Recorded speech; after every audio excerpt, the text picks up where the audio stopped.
স্বাগতম জনাইছো পুনৰ অন্য এটি ভিডিঅ'লৈ।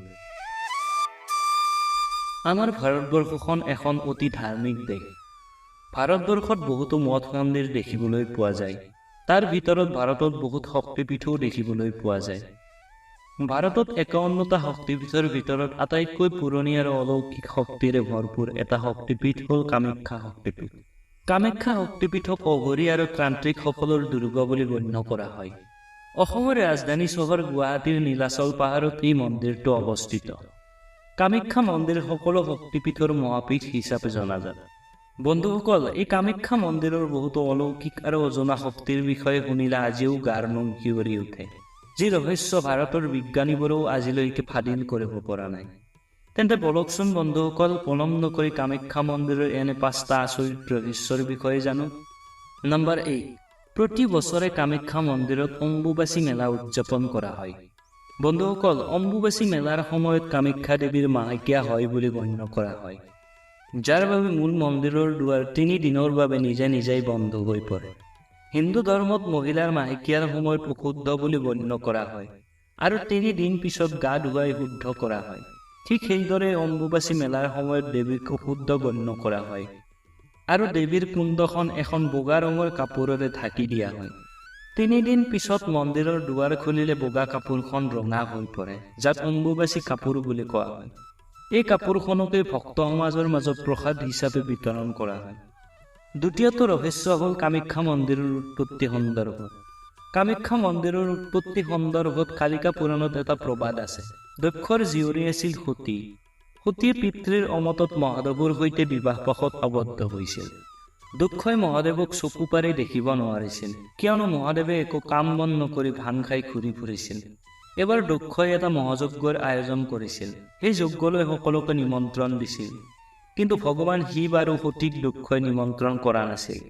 পিতৃগৃহত হোৱা যজ্ঞ দেখি সতীয়ে ৰৈ থাকিব নোৱাৰিলে। বিনা নিমন্ত্ৰণেই তেওঁ যজ্ঞলৈ গৈছিল।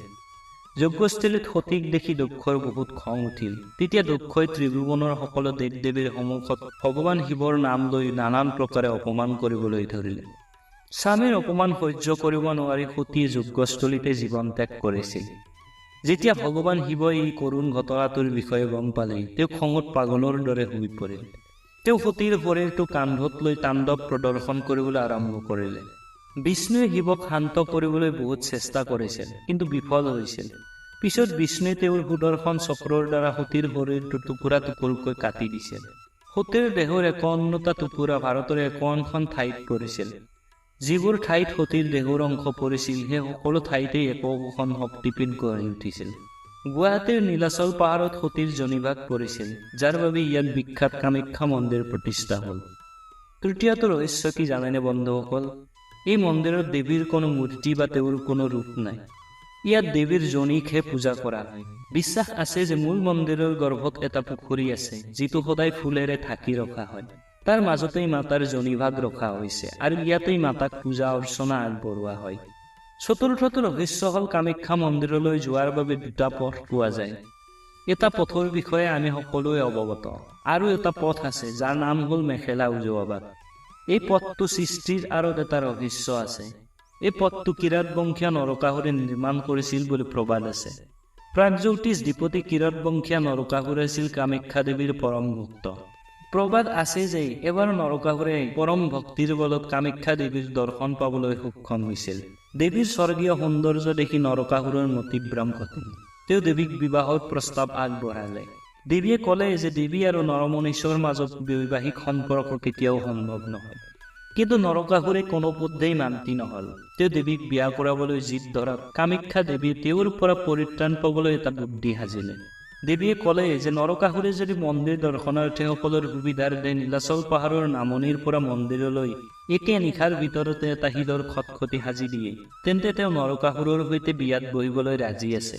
দেৱীয়ে ভাবিছিল নৰকাসুৰে এই কাম কেতিয়াও কৰিব নোৱাৰে, কিন্তু দেৱীৰ ধাৰণাক ভুল প্ৰমাণিত কৰি নিশা শেষ হোৱাৰ আগেয়ে খটখটি নিৰ্মাণৰ কাম শেষ হোৱাৰ উপক্ৰম হ'ল।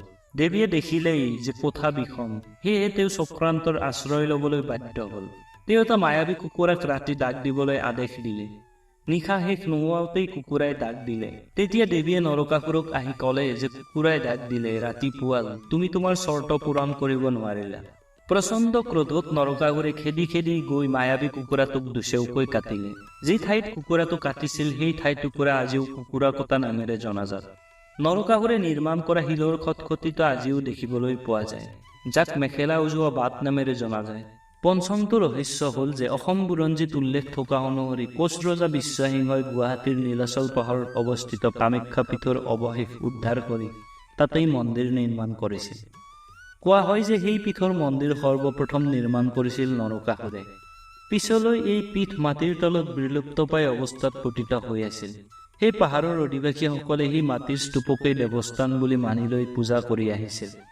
এবাৰ বিশ্বসিংহই নৈশ অভিযান কালত সৈন্যসকলৰ পৰা বিচ্ছিন্ন হৈ পৰে আৰু তেওঁ পথ হেৰুৱাই বিভিন্ন স্থানত ঘূৰি ফুকি অৱশেষত নীলাচল পাহাৰত উপস্থিত হৈ গৈ তাত মাটিৰ এক স্তূপৰ কাষত গছৰ শিপাত বহি থকা এগৰাকী বৃদ্ধাৰ পৰা জানিব পাৰিলে সেই স্তূপটো পুৰণি অধিবাসীসকলৰ দেৱস্থান আছিল। ৰজাই সেই মাটিৰ স্তূপকে তেওঁৰ সৈন্য বাহিনীৰ সৈতে মিলন হোৱাৰ বাবে পূজা অৰ্চনা আগবঢ়ালে আৰু তেওঁৰ মনোবাঞ্ছা পূৰ্ণ হ'ল।